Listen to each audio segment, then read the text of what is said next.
Hi everyone! I've just run away from the washing up to come and talk to you while this thought is fresh in my mind. So it might not be very long because it literally just popped into my head and I was like, oh, this is what I need to tell them. And I'm working on serving you through using my intuition. So this has popped into my head. It may be really quick and really short, but I feel like it's important for you to know. So when you first start on your nutrition and healthy lifestyle journey, whether it's weight loss or just feeling better and more energized, you need to set yourself some rules and some boundaries. So as you probably know, I've set myself a goal this year of eating clean for the full year. I needed to have some really clear expectations of myself for this year so that I would stay on track. So obviously, well, not obviously, maybe if you're new to my page, I eat paleo. As close to that as I can. So some rules and exceptions that I have set for myself is that I know that along the way I'm going to want to have something that feels like a treat. But I don't want that to ruin the progress I'm making with eating clean for the year. So anybody who goes paleo is going to have their kind of own version that they find acceptable for themselves. So, as you've probably seen, we've been eating meatballs a lot. I fucking love meatballs. I buy them because, quite honestly, I cannot be asked to make them. I don't like handling beef mince. It just makes me cringe. It leaves grease all over my hands. It's really hard to wash off. It's just a faff that I can't be asked with. So I buy shop meatballs. You know, the fresh ones, not the ones in the can, but the fresh meatballs that you buy. I buy them. Most supermarkets now they're like meatballs and sausages and burgers and stuff. They're beginning to move away from using wheat flour and towards using either potato starch or rice flour. So rice flour it's like a grey area in paleo. Some people will absolutely not touch it. Other people are fine with it. I've decided that for me personally, I'm okay with that. I'm going to use rice flour if it's just for like meatballs and stuff. I'm not going to go baking with it and eating large quantities. But my exception for myself and my expectations for myself for success are that I'm okay with that. I'm okay to have some rice flour in my meatballs or my burgers or whatever. My other exception is that I feel that it's fine for me to eat dark chocolate as long as it's above 75% cocoa. There's not much sugar in it. There's no milk in it. That's fine by me. And if I want some chocolate, I'm not going to feel guilty for having some dark chocolate. And although I'm off dairy, if I get a coffee out, I'm going to have some milk in it. I'm not going to go for a full-on latte, but I'll have some milk in that coffee. So these are the exceptions I've made for myself. My rule is I am paleo for this year. I will not be having grains or sugar, legumes, anything processed. But my exceptions to that are those things I just told you. Having clear rules for yourself is going to make it so much easier for you to stay on track. What I don't want you to do, and I say this a lot, is not to set yourself rules for perfection.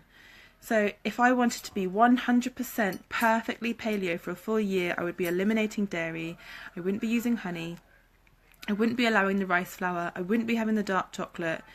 I would probably not be able to stick to that because it's too rigid for me. I know myself. So I'm giving myself that small amount of leeway that doesn't ruin the health benefits of what I'm doing. So whether you decide to go paleo or whether you go for whatever you feel suits you, set yourself those intentions. So maybe a year is too much for you. Maybe you're going to do 30 days initially. Set yourself your own rules and expectations for those 30 days. Are you going to allow yourself a break in the middle? Maybe in 2 weeks' time, are you going to have a glass of wine? Or are you going to have some chocolate? Whatever works for you. And when you have these expectations for yourself, you know the rules. For me personally, rules work really well. Not really restrictive ones, not ones that are going to make me miserable, but it's like a set of guidelines that I know I have to follow. So Matt is downstairs right now making cake pops. And they look amazing and they smell amazing. And there is part of me that really wants to eat them. But I know that that is outside of what I have allowed myself. I've got the treats that I've allowed myself. I've got some dark chocolate downstairs, I've got some strawberries, I'm going to melt that dark chocolate later and I'm going to eat that. And that's fine, because that's a rule I've set for myself. That's an exception to it. If that's not too confusing for you, I hope you know what I mean. So as much as I think the cake pops look and smell amazing, I'm not feeling really pissed off that I can't have them, because I've given myself something else that feels acceptable to me that isn't going to ruin my progress. So if you're looking to start your nutrition journey, then just make sure you have a clear plan. If you don't, you're not going to know what to do. If you don't know your own rules, it's too easy to break them. So decide for yourself. If you go out for dinner, are you going to just enjoy that meal and order whatever the hell you want? You're not going to beat yourself up for it. You're going to have whatever burger and chips, or whatever your go-to is. Or are you going to have your meal out but still stick to your plan?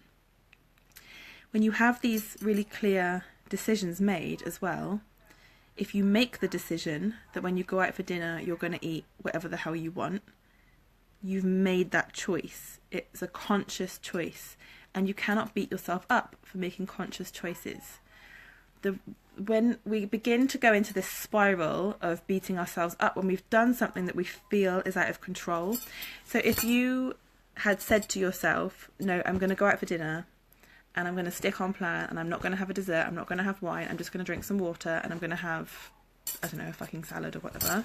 But then you get there and that decision didn't fit you, didn't feel right for you, it's going to make you miserable. So you think, fuck it, I'm ordering the chips, the burger, the wine, I'm having a dessert. And then you get home and you feel really disappointed in yourself because you didn't stick to what you said you were going to do. So whatever decisions you make along your nutrition and fitness journey, you have to be really soulfully okay with them. And it's not about not putting the effort in, it's about knowing yourself, knowing where you're likely to go off track, and maybe giving yourself that leeway. I know I can do paleo. I've done paleo for a really long time, on and off, but I know the rules of it. I know what I tolerate. If I didn't tolerate rice flour in my meatballs, I would not have it. But I know that I'm okay with that, and it's not going to damage my body too much. But I also know that if I was to allow myself, for example, a milk chocolate bar, I can polish off one of those huge ones in one sitting. I know I don't have self-control around that, so it's banished. So I hope this has been helpful. Set yourself some rules. Don't be a bitch to yourself. Your rules aren't to punish you. They're to give you some structure so you know what to do. If you need any further help, if you want more personalised help, then you can jump in my free group. You can pop me a message and I will find out what's best for you. We have, what day is it today? It's Thursday, Friday, Saturday, Sunday, Monday. 4 days till 80-day obsession launches. You'll get some very, very good rules and guidelines from that. So if you want to jump on that with me, then let me know. And I need to go and finish the washing up. I was like, I have to go and do this live while I remember, because otherwise it's going to leave my head. And then I'm going to be like, damn, that was good. So have a nice evening, everybody, or day, depending on what time zone you're in. Oh, there's some comments, sorry. Yeah, dairy milk is lush, isn't it, Kate? But it's one of those things that I will demolish. I can eat one of those, do you know the big taste bars? It's like 300 grams of chocolate, I think. I can eat one of those in one sitting. So it does not enter my house. Yeah. Oh, thank you, Amanda. That's good to know. I'm glad it's helpful. So if anybody needs anything, message me, jump in my free group. Just keep watching until the time is right.